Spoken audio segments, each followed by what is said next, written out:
¿Qué tal? Buenas tardes con todos los presentes. En esta oportunidad, continuando con las charlas de telecapacitación organizadas por la Unidad Funcional de Telesalud y Telemedicina del Hospital Nacional Cayetano Heredia, vamos a proceder a presentar el tema de imagenología en la enfermedad infecciosa de la columna, tuberculosis.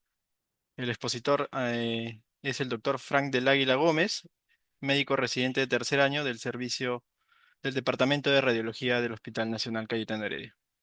Damos pase al doctor del Águila. Bueno, buenas tardes con todos.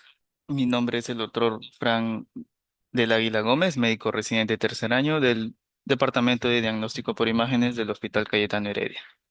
En esta oportunidad vamos a conversar acerca de la enfermedad inflamatoria infecciosa de la columna vertebral, enfocándonos en la tuberculosis. Bien, esa es la estructura de la charla de hoy día. Tenemos los objetivos, una introducción. Vamos a hablar sobre la enfermedad infecciosa en la columna vertebral, también llamada mal de Pot, sus diagnósticos diferenciales principales, las conclusiones y la bibliografía. Entonces, el objetivo principal es describir los hallazgos en la imagenología de la patología inflamatoria infecciosa, enfocándonos en la tuberculosis y haciendo un análisis comparativo con la etiología piógena y la etiología brucelar. Entonces, ¿qué ¿qué es esta patología, ¿no? ¿A qué nos referimos? Pues es la infección del disco intervertebral y de las vértebras adyacentes, ¿no? No es solo del disco, ¿no? Ya, o bueno, ya que solo del disco es poco frecuente, ¿no? Sino también abarca los cuerpos vertebrales adyacentes. Vamos a tener que entender que lo primero que se coloniza es la placa terminal vertebral. Esto es en adultos. ¿Por qué? Porque sabemos que en niños representan un suministro de sangre directo al disco intervertebral. En el caso de los niños, la infección comienza primero en el disco intervertebral. Hay que recordar que hay una red vascular transitoria que llega a las placas terminales cartilaginosas, al anillo fibroso y en menor medida a la porción superficial del disco. Tenemos una incidencia bimodal, que es en pacientes pediátricos y otra incidencia en pacientes mayores de 50 años. En general, la frecuencia de esta espondilodicitis es relativamente baja, aunque a través de los años ha ido en aumento debido a la mayor presencia de personas susceptibles a esta. Un resumen estadístico es que, bueno, de todas las formas de tuberculosis, la tuberculosis extrapulmonar es aproximadamente el 3%. De esta, el 10% es la forma osteoarticular. Y de esta, la mitad es la tuberculosis que afecta a la TV osteoarticular, ¿no? El 50%. Entonces, otros nombres para darle a esta patología es espondilitis infecciosa, espondilodicitis o también osteomielitis vertebral. Esta enfermedad puede diseminarse por vía hematógena, posquirúrgica traumática o vía contigua por extensión a columna vertebral de otros procesos infecciosos vecinos, adyacentes. Tenemos los factores de riesgo. De entre estos, los más importantes es la diabetes mellitus. Tenemos también varones de edad avanzada, neoplasia, cirrosis, insuficiencia renal, instrumentación espinal, algún trauma, consumo de drogas por vía intravenosa, generalmente cuadros de inmunosupresión, ¿no? Esteroides, uso de esteroides, trasplante de órganos, desnutrición, algún antecedente de bacteremia. En cuanto al cuadro clínico, el dolor de espalda presente en más del 90% de los casos, dolor de espalda medio y bajo. Puede haber fiebre, bacteremia asociada, PCR y BCG elevadas. Puede haber en muchos de los casos una presentación indistinta, ¿no? El dolor de espalda es crónico, predominan síntomas constitucionales, lo que muchas veces a menudo causa retraso en el diagnóstico. En cuanto al diagnóstico para esto, sobre todo para la etiología, es la identificación microbiológica del germen, ¿no? Ya puede ser por biopsia, por aspiración, en forma percutánea, ya sea guiada por imagen o por una muestra quirúrgica con cultivo. Bien, entonces, a modo de introducción, vamos a hablar primero de la espondilicitis piógena, que su etiología más frecuente es el Staphylococcus aureus, menos comunes algunos hongos, Burkholderia pseudomallei, especies de Brucela, y si hay, se asocia anemia falciforme, espondilitis por salmonela. En cuanto a la ubicación de la espondilicitis piógena, la lumbar es la más frecuente, ¿no? 65% participa un solo nivel, múltiples niveles contiguos, un 20%. y múltiples niveles no contiguos un 10% en la etiología piógena. Vamos a ir viendo que en el transcurso de la charla, si hay una afectación de múltiples niveles contiguos y de afectación no contigua de niveles no contiguos, son, podría decirse, más característicos de la forma tuberculosa. Esta es una tabla resumen que nos ayudan a ver los signos imagenológicos, signos radiológicos, tanto en la radiografía, en la tomografía, en la resonancia magnética. Hay que destacar en la radiografía que vamos a encontrar afectado el espacio articular, ¿no? Hay una disminución del espacio articular, vamos a ver destrucción de los cuerpos vertebrales, colapsos vertebrales, y como desventaja vamos a tener que se puede ver normal, o sea, no podemos ver hallazgos normales en una infección de manera precoz. En cuanto a la tomografía, más o menos va a ser lo mismo que se pudiese ver en la radiografía, solo que va a haber, sabemos que la tomografía tiene mejor detalle del tejido óseo, ¿no? Entonces la destrucción ósea, la definición de los huesos corticales van a ser mucho mejores. ¿No? Una desventaja de la tomografía es siempre va a ser los tejidos blancos paravertebrales, prevertebrales, ¿no? En este caso va a haber una valoración deficiente de un acceso epidural que este hallazgo es frecuente que se produzca en una espondilodicitis, ya puede ser en la forma piógena, en la forma tuberculosa, en la forma brucelar. Y en cuanto a la resonancia magnética, pues vamos a tener una excelente definición de los tejidos blandos, ¿no? Básicamente los principales hallazgos van a ser en T1, en T2, y pues en T1 va a haber hiposeñal, en T2 hiperseñal. Básicamente eso, tanto de los cuerpos vertebrales como de los discos, ¿no? De los discos intervertebrales. Vamos a tener una excelente valoración de los abscesos y de las partes blandas, ¿no? Una desventaja sería que tenemos falsos negativos para detección de meningitis eh, o un absceso epidural lineal sobre todo. No va a haber una duda en cuanto a hallazgo diagnóstico radiológico, o en el caso sea un absceso lineal. Y pues contraindicaciones en ciertos materiales metálicos, ¿no? Entonces, en cuanto a la radiografía, los signos precoces suelen ser borramiento de los platillos epifisarios, disminución de la altura discal, pero estos hallazgos suelen ser visibles tardíamente, aproximadamente a las 2 a 8 semanas, posterior al inicio de la infección. En este caso, entonces, sabemos que una radiografía en los momentos iniciales va a ser bastante insensible, por lo menos en las primeras 2 a 4 semanas. Posteriormente, podemos encontrar lo mencionado, ¿no? En este caso, en una radiografía de proyección lateral de la columna cervical, vemos a nivel del espacio intervertebral C4, C5, un estrechamiento de este espacio discal con destrucción de las placas terminales adyacentes, sobre todo a nivel de C5. A partir de las 12 semanas, si la infección ya progresa, ya se observa erosión de los bordes anterior del cuerpo vertebral, de las epífisis, disminución también de la altura discal. Posteriormente, dependiendo de la inmunidad del paciente, lo que va a permitir o no la progresión de la enfermedad, pueden producirse ya geodas subcondrales, angulaciones, colapsos, acentuación de la difosis condicionada por estos colapsos, ¿no? También podemos observar extensión a los tejidos blandos, podemos ver los psoas engrosados, ¿no? A nivel paravertebral. En este caso, en estas radiografías frontal y lateral de la columna, vemos a nivel de T12 y L1, a este nivel y a ese nivel de acá, vemos un borramiento casi completo, ¿no? Completo de las placas terminales vertebrales adyacentes, las cuales no se definen, no las vemos como normalmente deberían estar en las vértebras normales, ¿no? Hay una destrucción ósea, es decir, hay un colapso del cuerpo vertebral que se observa más prominente en la parte anterior, lo que genera a este nivel una angulación sifótica.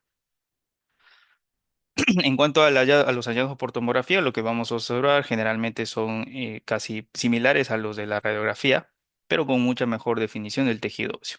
Vamos a ver alteraciones también en los tejidos blandos adyacentes, como abscesos paraespinales o en los músculos psoas. eh, siempre hay que tener en cuenta, ¿no? Que estos hallazgos en las partes blandas van a ser favorecidos, visualmente favorecidos por la administración de contraste endovenoso, ¿no? En este caso, en esta tomografía, es el caso de un paciente varón con 35 años con dolor de espalda a nivel de T2L1, hay una pérdida de altura del espacio intervertebral, hay una deformación, del espacio discal, hay destrucción ósea, y aquí es mucho más fácil visualizarlo, ¿no? En esta ventana de partes blandas, ventana de tejido óseo y en este corte axial. Hay cambios escleróticos de los platillos a predominio derecho, como lo vemos en este corte axial, ¿no? Y en cuanto a los hallazgos por resonancia magnética, vamos a tener que hay que resaltar la autoridad de las secuencias T1, T2, sobre todo las T2 en STIR, ¿no? Con un método de saturación de la grasa. Y siempre, siempre, siempre para evaluar las partes blandas, sobre todo los abscesos, los posibles abscesos que podamos encontrarnos, la administración de contraste, ¿no? De gadolínio. Básicamente una hiposeñal en T1, una hiperseñal en T2 estira tanto de los cuerpos vertebrales como el espacio intervertebral o del disco propiamente dicho, y un realce periférico, ¿no? En caso de los abscesos, el realce en las formas biógenas, vamos a tener que la pared de estos abscesos van a ser gruesas, mal definidas, mucho más groseras que una forma tuberculosa, como lo vamos a ir desglosando poco a poco. Y en cuanto a las secuencias de difusión, nos puede ayudar para diferenciar una fase aguda de una fase crónica, ¿no? Como lo tenemos acá en esta imagen por resonancia magnética, tenemos T1, T2, T1 sin contraste FATSAT o saturación grasa y T1 con FATSAT con contraste gadolíneo.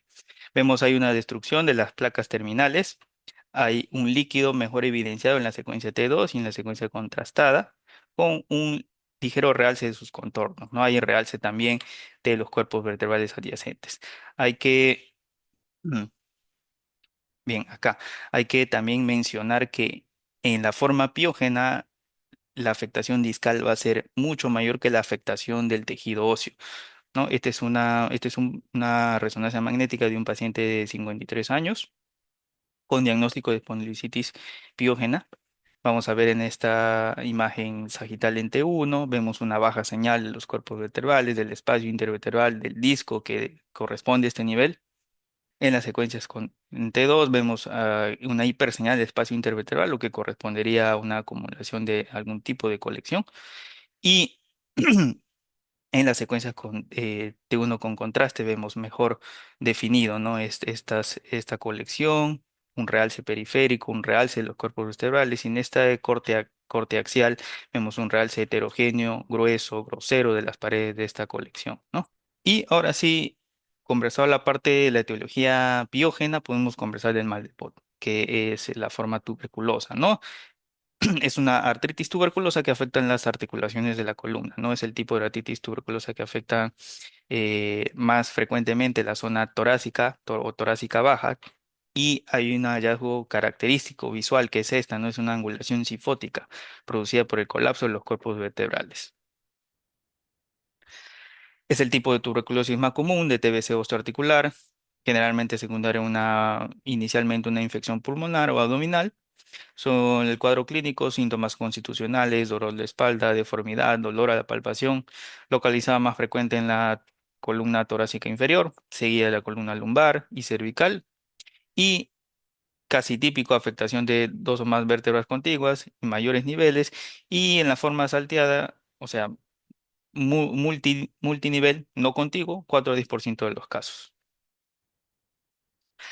Vamos a tener que la afectación en la forma de tuberculosis vertebral va a tener patrones de afectación. Tenemos la afectación anterior, que esta va a ser propagada a través del arco arterial, que lo tenemos acá en esta parte derecha de la pantalla, que irriga abundantemente el hueso subcondral paradiscal, produce una infección anteriormente en el hueso, inmediatamente superior e inferior al disco intervertebral. Recordar otra vez que en adultos, sobre todo mayores, el disco suele estar relativamente preservado a diferencia de los niños, ¿no? Por lo ya mencionado que estos tienen una red vascular transitoria que llega directo al disco. Tenemos la afectación central, que esta afectación va a ser una propagación a través del plexo venoso de Watson, que suele dar lugar a la infección que se origina en la parte central del cuerpo vertebral. Tenemos también la afectación posterior, se debe a diseminación hematógena a través del plexo venoso posterior que lo tenemos acá. Y también afectación sinovial articular que es relativamente rara, ¿no? Entonces, mencionado todo esto, hay que resaltar que la forma tuberculosa hay mayor afectación del tejido óseo, relativamente menor afectación del disco, hay afectación de los elementos posteriores. Y en cuanto a la formación de abscesos, que también se da en esta forma tuberculosa, la formación de abscesos, estas paredes van a ser más finas, más delgadas y más definidas que en la forma piógena. En cuanto a los hallazgos por resonancia magnética, básicamente son los mismos hallazgos, son los mismos cambios inflamatorios infecciosos que se ven tanto en la forma piógena, ¿no? Brucelar, tuberculosa. Básicamente hiposeñal en T1, hiperseñal en T2. Realce al contraste. En estos ejemplos tenemos la forma paradiscal, ¿no? O la forma afectación anterior, ¿no? Entonces, acá vamos a ver en esta radiografía de columna toracolumbar en proyección anteroposterior, vemos una distribución a nivel de los cuerpos vertebrales de 5 y 16 que lo tenemos más o menos a este nivel, ¿no? Y sumado a esto, vamos a tener que a nivel paravertebral de este nivel, vamos a ver un aumento de la densidad, lo que nos sugiere una presencia de colección también a este nivel. Ya en la resonancia magnética podemos definirlo mejor, ¿no? En esta resonancia en corte sagital T2, en coronal STIR y en esta secuencia contrastada en corte axial. Vemos, ¿no? Que acá a estos niveles vamos a ver, por ejemplo, una deformidad cifótica, ¿no? En este redondo blanco, con una colección presente a nivel paravertebral y prevertebral vista mejor en este corte axial con contraste, ¿no? A predominio del lado derecho. Lo que hay que resaltar también en este hallazgo es que hay una extensión epidural con compresión de la médula, que lo vemos acá. En cuanto a la presentación central, este tipo central hay una afectación vertebral central con la única presentación de los preservación de los espacios discales, ¿no? Como lo vemos acá, por ejemplo, a este nivel, este es el caso de una niña de 11 años con dolor dorsal y paraplegia de inicio agudo. Acá vemos una altura reducida del cuerpo vertebral de 5 con aumento de la densidad paravertebral, lo que también nos sugiere presencia de colecciones. Ya en la resonancia magnética, en este corte sagital T2, en este corte axial con contraste, vemos mejor, ¿no? Los hallazgos hiperseñales de los cuerpos vertebrales, una colección a nivel pervertebral presente, ¿no? Afectación también, en este caso, de los elementos posteriores a este nivel, y en este corte axial con contraste vemos colecciones con realce periférico, ¿no? Que también hay una extensión epidural que lo vemos a este nivel, causando un estrechamiento del canal espinal.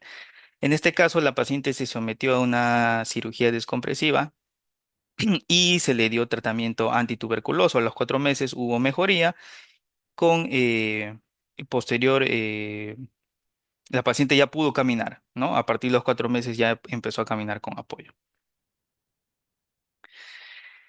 En este caso también vemos, por ejemplo, la afectación ya posterior mayor afectación de los elementos posteriores, vemos a este nivel, ¿no? En este caso, en esta imagen por resonancia magnética sagital en secuencia STIR, T2 y con contraste axiales, vemos edema de la médula ósea evidenciada por la hiperseñal del cuerpo vertebral, ¿no?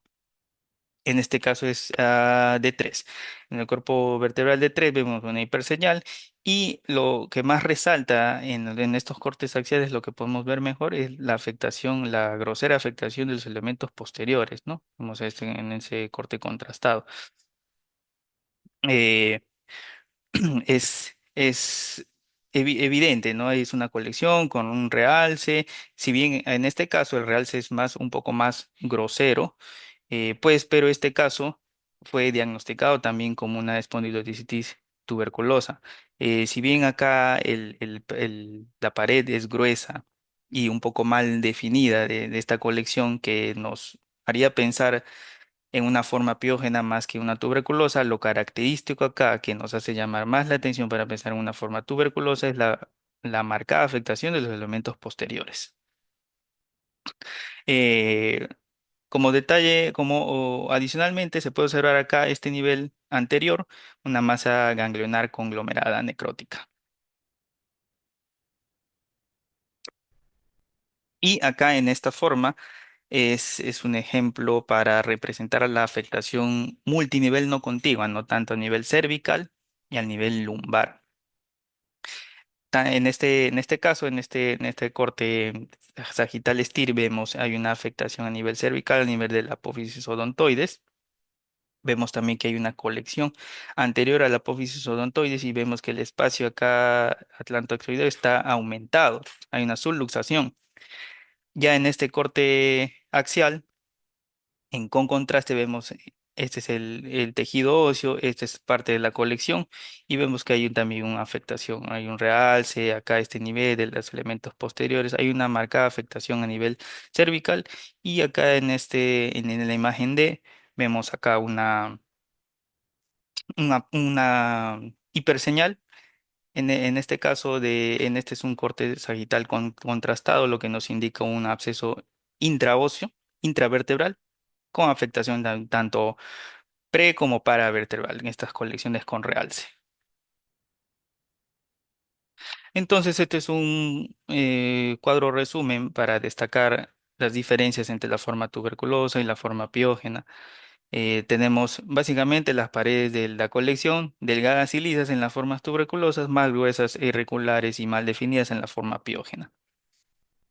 Mayor compromiso del tejido óseo, mayor compromiso del tejido óseo y en la forma piógena mayor compromiso del disco y menor afectación ósea.